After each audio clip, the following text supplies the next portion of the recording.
السلام عليكم شباب، كيف ان شاء الله كويسين. المدارس الحمد لله في اغلب ولايات السودان اشتغلت، والتعليم بدأ يعود بصورة طبيعية والحمد لله. الليلة جايب لكم موقع لجميع المناهج، الكتب تقدر تحملها من الصف الأول إلى الصف التاسع أو الابتدائي والمتوسط، وجميع الجوطة اللي عملوها في المناهج الجديدة دي. تقدر تحمل جميع الكتب PDF. اسم الموقع حتلقاه في أول تعليق إن شاء الله. ما تنسى تعمل لنا اللايك وتعمل لنا كومنت والحياة الظريفة دي. السلام عليكم طيب يا يا شباب. شباب، ده هنا بنخش على المنهج السوداني. ده الموقع. نختار الصف الأول عادي جدا، نختار الرياضيات. ده التنزيل هنا. تلقى تحميل الملف تحت. التحميل.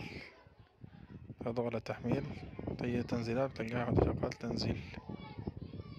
تم التنزيل. تخش على الملفات، تمشي على المستندات. ياخد التطبيق هذا الملف الرياضيات. السلام عليكم.